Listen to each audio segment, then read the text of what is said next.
Mood boards often start with chaos, random images, no flows, no clear story. Today, I will show you how to create structured, aesthetic mood boards using few simple steps in Synaps on your web browser. You will find the link in description to try Synaps for free. Now, let's get started. Let's open Synaps in my web browser. And here you can see the projects I have already created. On the top right, you will find the option to create a new model. Click on that. Now, here we have our drawing frame. On the left hand side, I'm going to change the model name to Living Room Mood Board. Now, I will select my frame and from the right hand side properties, I can change the format. I will select A4, Portrait Orientation, and set the scale to 1:50. And here we have our frame ready for creating our mood board. Now, step by step, I'm going to add all the elements for my mood board. From the top toolbar, I will take the rectangular tool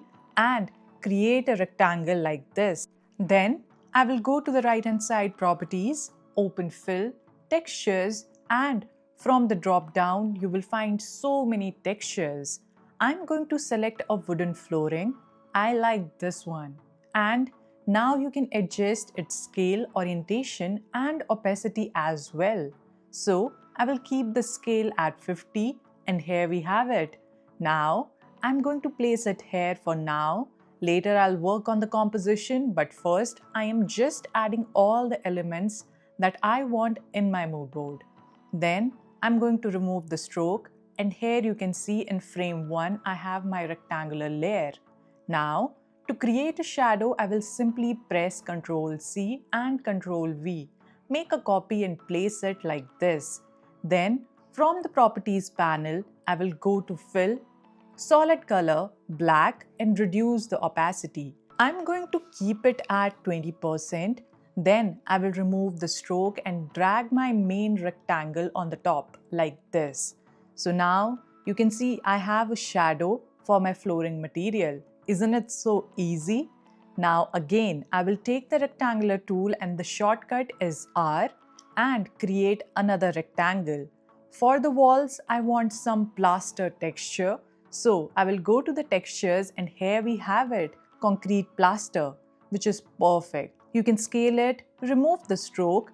In the same way, I will create its shadow as well. Duplicate it, place it slightly offset, go to Fill, Solid Color, Black, reduce the opacity to 20% and arrange the layers from the layer panel so it looks clean.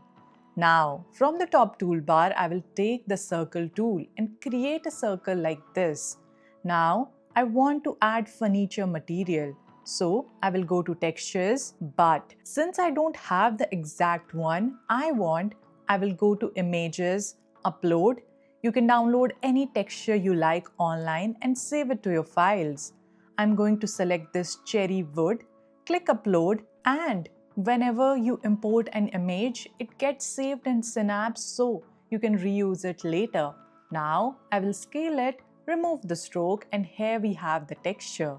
Again, I will add a shadow using the same trick. Duplicate, fill it with black, reduce the opacity to 20%, remove the stroke and adjust the layers.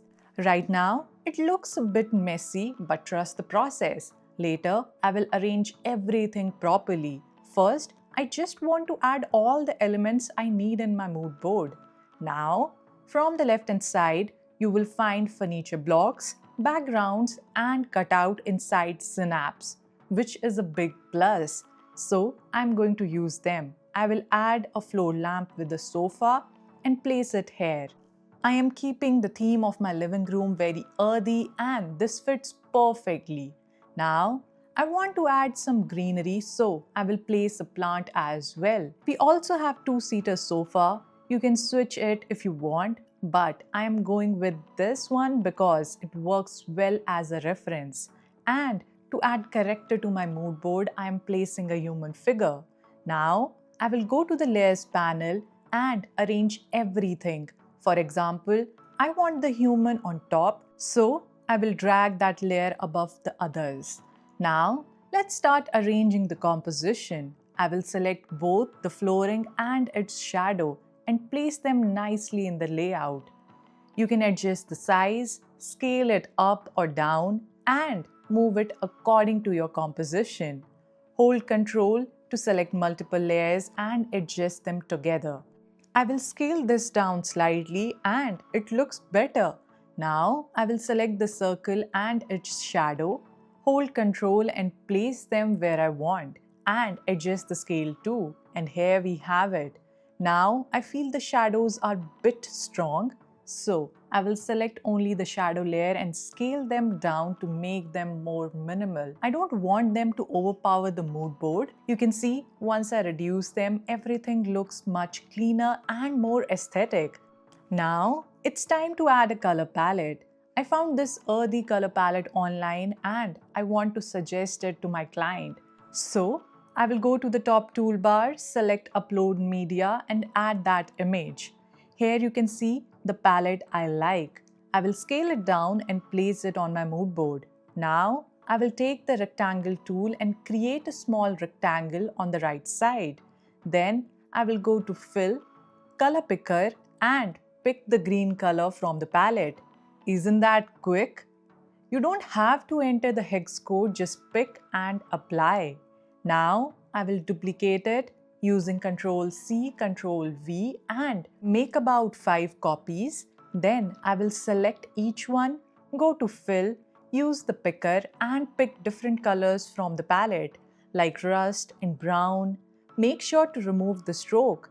Now you can see all the colors match the palette and they complement the flooring, wall texture and furniture perfectly.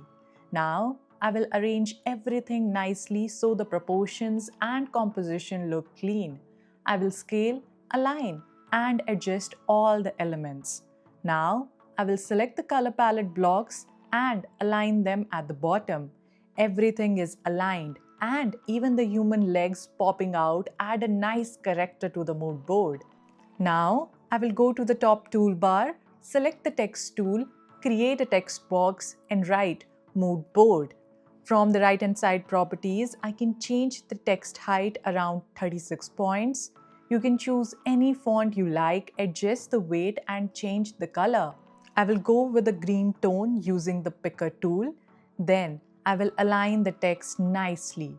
Now again, I will take the text tool and create another text box. Here you can describe your concept, why you choose these materials, why earthy tones work, and how they suit the theme of the house. You can also add the hex codes. Just select color, copy the hex code from the properties panel and paste it into your text. Then you can recolor the text and place it wherever you want. You can also add the labels for wall finish, flooring materials, furniture, or even the plant name. These small details make the mood board more relatable, especially if you are sending it by email or not presenting in person. Now, let me show you the final result. And here we have the final mood board. Isn't it looking beautiful? I created this in less than 10 minutes. Now, if you want to share it, click the share at the top.